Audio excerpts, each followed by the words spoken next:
What's up, team? Coach Taj here from Frog Scripps here in San Diego, California. And I'm here because today is day 12 of our 31-day 100-rep challenge. That's right. We are literally creeping up on the finale of week 2.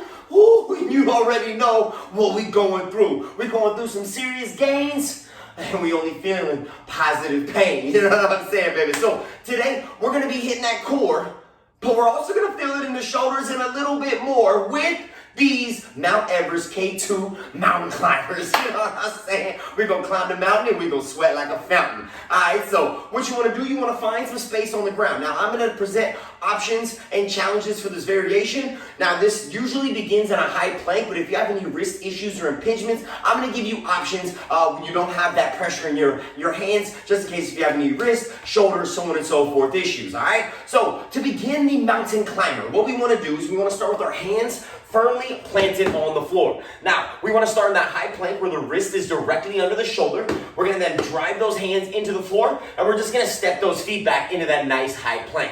Now, from here, we're going to be looking straight down, and I recommend looking about 6 inches in front of your fingertips to keep your neck nice and straight. Now, before you begin, we want to initiate core contraction. So you're going to want to flip your pelvis, tuck your tailbone, and really drive that belly in so you are super condensed. So even if Mike Tyson wanted to come give you a jab, he ain't going to do that. You know what I'm saying? So drive the belly down, and then what we're going to do is we're going to bring our knee into our chest by alternating feet. Now, with this exercise, it's all about keeping your core tight and stable, keeping your shoulder over your wrist at all times. Now, what happens is as we start to do mountain climbers, I see a lot of folks end up way up over here, where that shoulder's way past the wrist. The reason why we don't want to do that is that's dumping a lot of load into your wrist, and your wrist isn't built to maintain by basically stabilizing that load. It just wants to help you with the mobility of the hand and the surrounding regions. So we want to make sure we keep those joints stacked so we put the load in the muscles and not into the smaller joints like the wrist. So once again,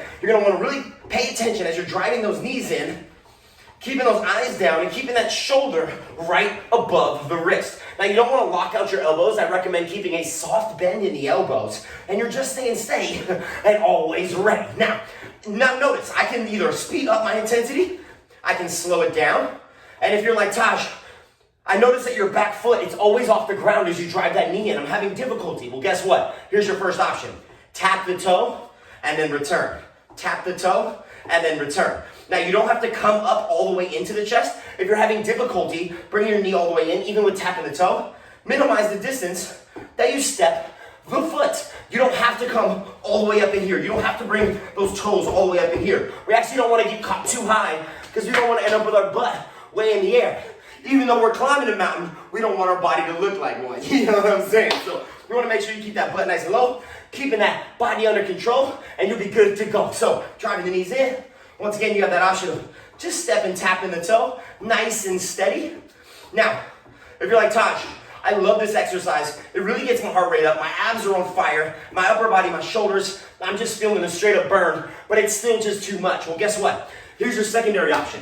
You can bring your hands to an elevated surface, like a couch, coffee table, bed, or desk. So I'm gonna go ahead and bring my hands up to the couch, pop back up into that nice tall plank position, tuck the pelvis, making sure that lower back is protected, driving the belly down, squeezing the glutes, and then I'm just gonna drive my knee in nice and slow. So here's an option where you're not exactly touching your toe to the floor, but you have an elevated surface, which is helping take some of that pressure off of the upper body and allowing the core to just slowly bring those knees up.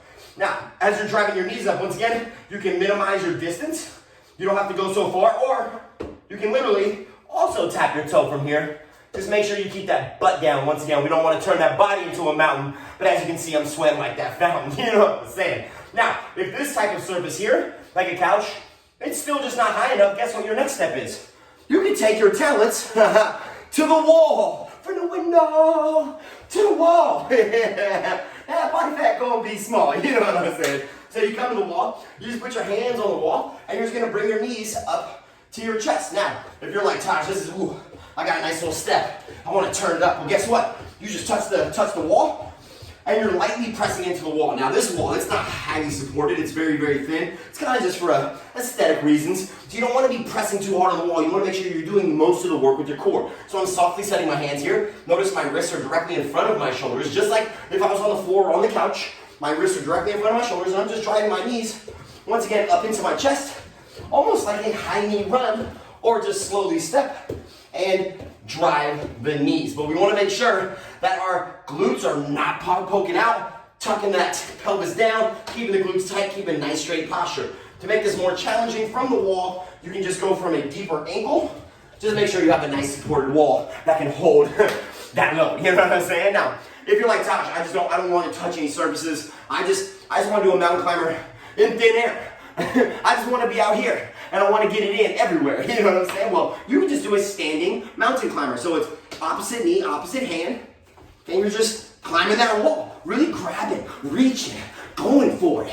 Trying to get that bicep up by that ear so you're getting full extension, getting length through that abdominal region, really getting some length in the side body, really getting that heat turned up every single time that you're moving. Notice I'm getting my knees all the way up to my waistline option. Within that option, you can just step it out, or you can even just standing march. So I just gave you a plethora of options, whether you're just slowly tapping the toe, whether you're minimizing your distance and slowing it down, whether your hands are coming to the couch, whether your hands are coming to the wall, whether you're stepping further away from the wall to make that option a little more difficult, or if you're just standing, that's great too. Whatever you need to do, you're doing it for you. So don't ever forget that you are the main source of the reason. You may have outside, whys and things that get you going, but at the end of the day, if you're not taking care of you, who's gonna do it for you? Nobody. You gotta make sure that you're holding yourself accountable, but letting yourself know when you need to take it down a notch, or if you're ready for a challenge,